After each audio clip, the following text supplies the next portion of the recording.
Hello à tous, j'espère que vous allez bien, je vous laisse le temps d'arriver. Si vous me voyez en live, faites-moi un petit coucou. Si vous me regardez en replay, mettez-moi le petit hashtag replay. Pour ceux qui ne me connaissent pas, je suis Stéphanie Loyer, je suis la fondatrice de Raise Yourself et j'accompagne les personnes motivées à réaliser leurs rêves, à concrétiser leurs rêves dans la matière. Aujourd'hui, c'est mon 67e live de mon défi 365 jours de live et j'ai envie de vous parler de vous, de moi, de chacun d'entre nous et surtout de se présenter tel que l'on est sans essayer de se cacher, de se travestir, travestir dans le sens essayer d'être quelqu'un d'autre mais vraiment de se montrer tel qu'on est. Pourquoi? Parce que on peut être aimé pour qui on n'aime pas, pour qui on n'est pas. On peut être aimé pour se faire aimer, parce qu'on a peur en fait de ne pas l'être, ou on a peur de décevoir, ou on a peur en fait euh, voilà, d'être abandonné.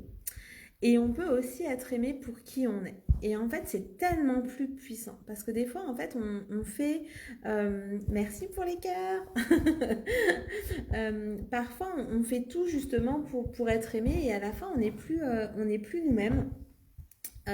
Et du coup, bah en fait, c'est un peu à double tranchant parce que oui, les gens nous aiment, mais finalement, il y a le côté derrière ça, bah, est-ce qu'on m'aime pour ce que je montre ou est-ce qu'on m'aime pour ce que je suis et que je ne montre pas?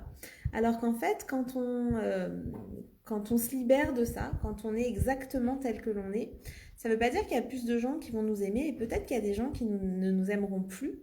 Et oui, et ça peut faire mal, voilà, je ne dis pas le contraire. Mais en même temps, c'est tellement plus fort et tellement plus puissant. Les gens qui restent malgré tout, les gens qui nous aiment pour qui on est réellement. Alors, je ne sais plus de qui est cette phrase, je vous retrouverai et je vous le mettrai en dessous de ce live, mais il y a un mantra qui dit il vaut mieux être détesté pour il vaut mieux être détesté pour qui l'on est qu'être aimé pour qui on ne l'est pas en fait. Parce que du coup, quand on l'est pour qui on est, c'est tellement plus puissant. C'est tellement plus puissant et en plus, on perd beaucoup moins d'énergie en fait à essayer d'être quelqu'un d'autre, à essayer d'être quelqu'un qu'on pense qu'on devrait être. Et je vais vous donner vraiment un exemple de ça.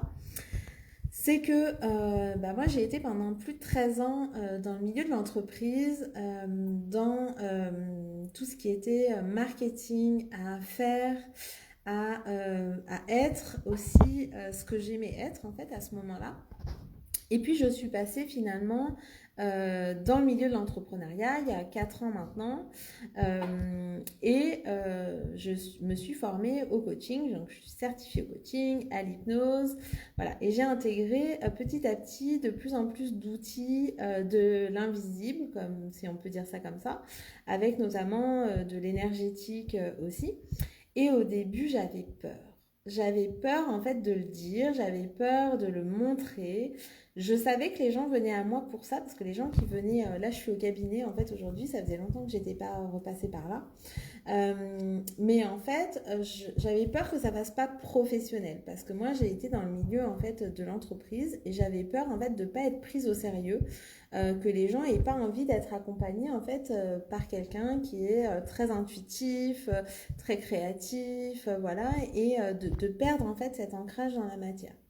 Sauf que bah, les gens, ils venaient me voir pour ça. Ils ne le disaient pas parce qu'ils le savaient peut-être même pas eux-mêmes, mais quand ils venaient, je faisais déjà des soins énergétiques, je faisais déjà des tirages, je me servais déjà beaucoup de mon intuition, ne serait-ce que pour poser les bonnes questions, en tout cas les questions qui étaient là sur le moment. Mais simplement, moi, je l'affichais pas. Je l'affichais pas parce que j'avais peur d'être vue comme quelqu'un de perché, quelqu'un de fou, quelqu'un, enfin voilà. Et que du coup, de perdre en fait des clients par rapport à ça. Et depuis, j'ai fait mon petit bonhomme de chemin et bah, j'ai commencé à afficher en fait depuis l'été 2020. Donc ouais, ça fait 1 an et demi maintenant. Bah, ce côté en fait spirituel dans mes accompagnements qui ne sont pas en fait 100% de mon accompagnement, mais en fait ma manière d'accompagner les gens, et que ce soit en entreprise et aussi dans l'entrepreneuriat, mais aussi sur la vie personnelle, c'est vraiment cette alchimie entre énergie féminine et énergie masculine. Qu'est-ce que j'entends par là? C'est entre ce côté intuition, créativité,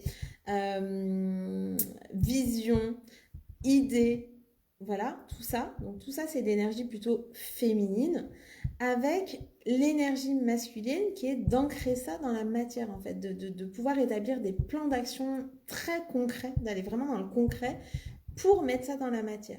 Et en fait, ma vraie force à moi d'accompagnante, c'est ça, c'est d'allier les deux. Et du coup, pendant un temps, en fait, j'ai vraiment ciblé les femmes, voilà, se réconcilier en fait avec cette part d'énergie féminine en elles et cette part d'énergie masculine. Et en fait, j'ai de plus en plus d'hommes qui sont venus me voir. Et si je suis là aujourd'hui au cabinet, c'est que voilà, il y a un homme en fait qui voudrait évoluer dans sa situation professionnelle, qui a un peu plus de 50 ans en ce moment, et du coup, il voudrait évoluer là-dessus. Et évidemment, quand il vient me voir, et ce qu'il me dit en fait, et c'est ça qui me touche vraiment beaucoup, c'est que il m'a trouvé sur LinkedIn. Donc LinkedIn, c'est quand même un réseau qui est professionnel. Et il me dit, je viens vous voir, vous, parce que vous avez une approche différente. Et l'approche différente qui est en fait affichée. Donc je ne dis pas qu'il faut forcément afficher.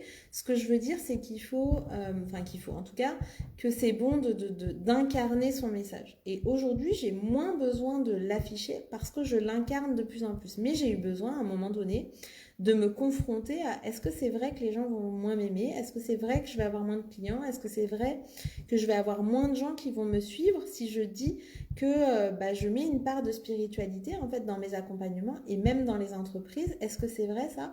Merci beaucoup pour les cœurs, ça me touche toujours.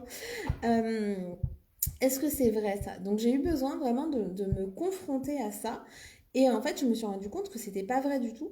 Oui, il y a des gens qui ont arrêté de me suivre, et il y a aussi des gens dans mon entourage très proche qui je pensais voilà, allaient me dire mais Stéphanie, qu'est-ce que tu fais?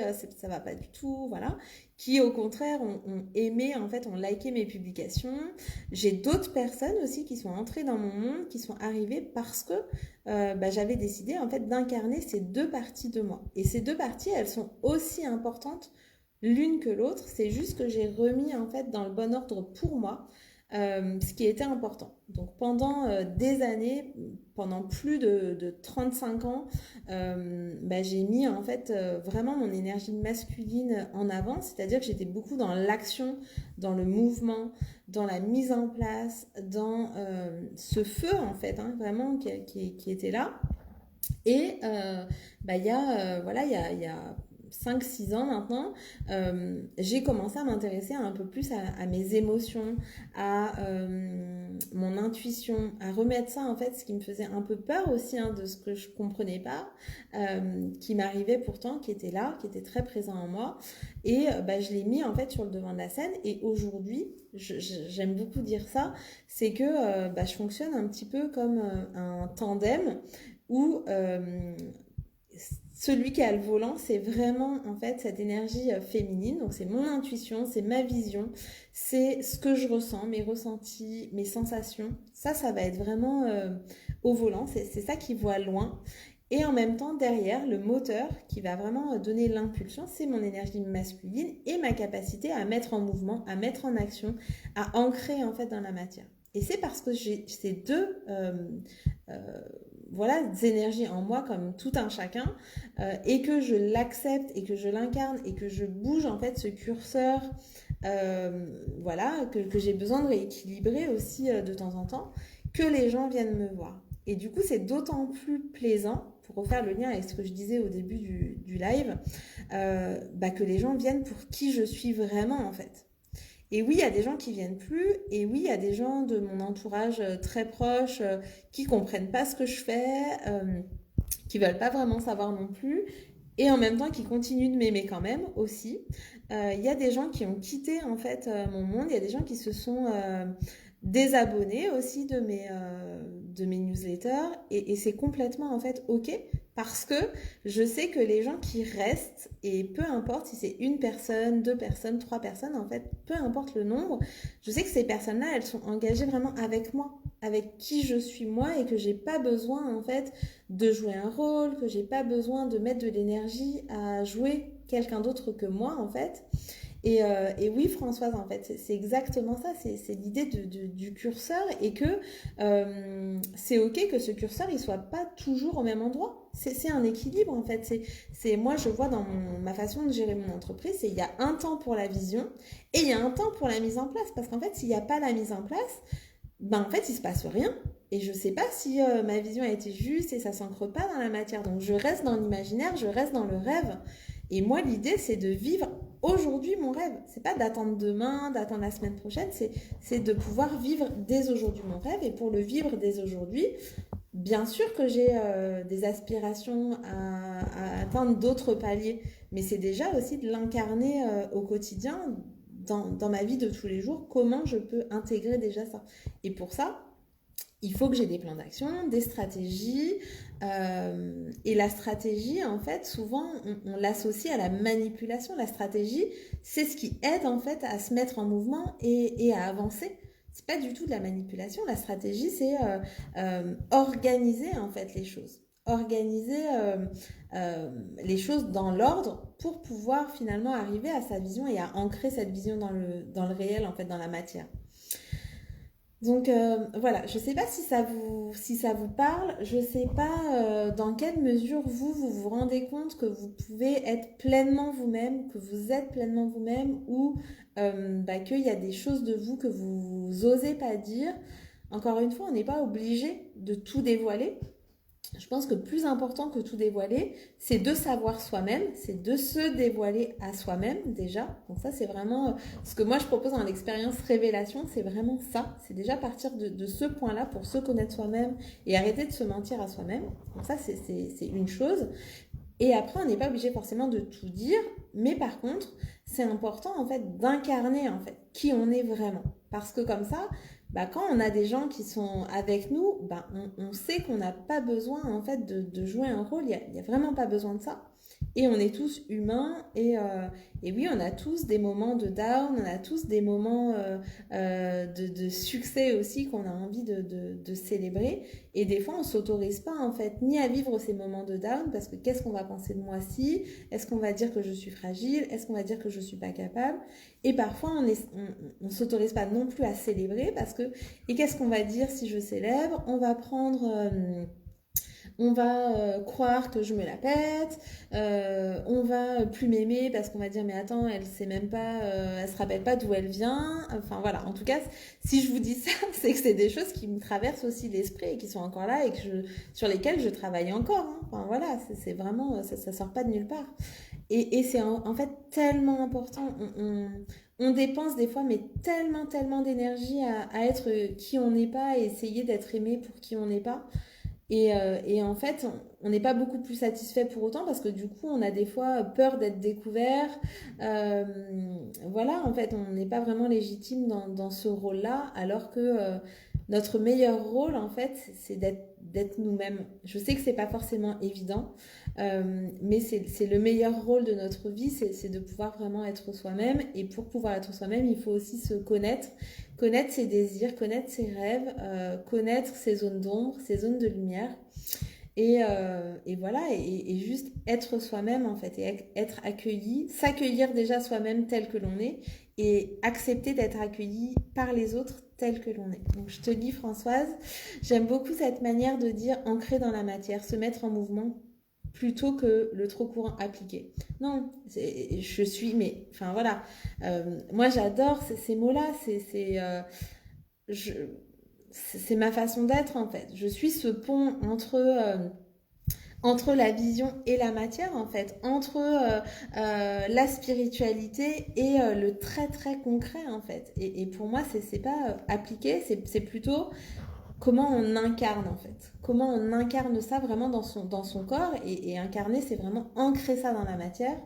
Et après, oui, il n'y a pas que la vision, il n'y a pas que waouh, ce que j'aimerais faire, t'as vu, enfin voilà, c'est super important et je pense que c'est la base. Et après, il y a effectivement comment on met ça en mouvement pour ancrer dans la matière. Donc il y a le côté vraiment vertical d'ancrage dans la matière et il y a le côté horizontal d'aller vers le mouvement, d'avancer en fait, tout simplement. Dans cette vie-là. Dans cette vie-là et dès maintenant en fait. Dès maintenant. Comment je peux ancrer dès maintenant ma vie de rêve, même si évidemment il y a des étapes, mais du coup qu'est-ce que je peux faire en fait comme tout petit pas peut-être aujourd'hui. Moi j'aime pas les petits pas, si vous me connaissez, moi je suis plutôt quelqu'un qui aime les grands pas, mais c'est ok en fait, peu importe cette grandeur du pas ou pas, mais c'est quelle chose en fait je peux faire dès aujourd'hui pour ancrer cette vision que j'ai en fait et l'agrandir au fur et à mesure. Donc ça, c'était mon message vraiment pour vous aujourd'hui, cette connexion pour vous aujourd'hui. Et voilà, en fait, ce cabinet, je l'ai rêvé. J'ai rêvé de pouvoir, en fait, faire un métier où je pourrais travailler de n'importe où. Et aujourd'hui, je suis vraiment émue, en fait, d'être là, d'accompagner à la fois des femmes et des hommes, parce que moi, enfin, ce qui est dans mon ADN, c'est vraiment honorer sa diversité, honorer cette richesse, en fait, qu'est la diversité. On est tous différents. Et du coup, je suis mais super émue en fait aujourd'hui qu'il y ait aussi des hommes qui viennent me voir, qu'il y ait des personnes de tout âge, j'ai des adolescents, j'ai voilà des jeunes adultes qui entrent dans le monde du travail, j'ai voilà des personnes un peu plus âgées comme aujourd'hui qui sont là et je suis mais tellement émue d'ancrer ça aussi dans le réel. Voilà, on reparle en fait d'ancrer dans la matière, mais d'ancrer ça en fait dans mon quotidien, voilà, du tout est possible, de pouvoir travailler d'où j'ai envie, de pas être limitée en fait par ça et de le faire parce que je suis moi. Et d'entendre aussi les gens, maintenant j'arrive à accueillir ça. Pendant très longtemps j'ai eu du mal en fait à recevoir et d'arriver à accueillir qu'en fait les gens ils viennent me voir parce que je suis moi et que oui j'ai une approche différente aussi d'autres coachs, une approche différente des coachs qui vont être que dans la mise en place de plans d'action et une approche différente des coachs qui vont être que dans l'énergie féminine du recevoir. Je suis vraiment un mix entre les deux et je suis mais tellement émue de voir que les gens ils viennent me voir pour ça en fait.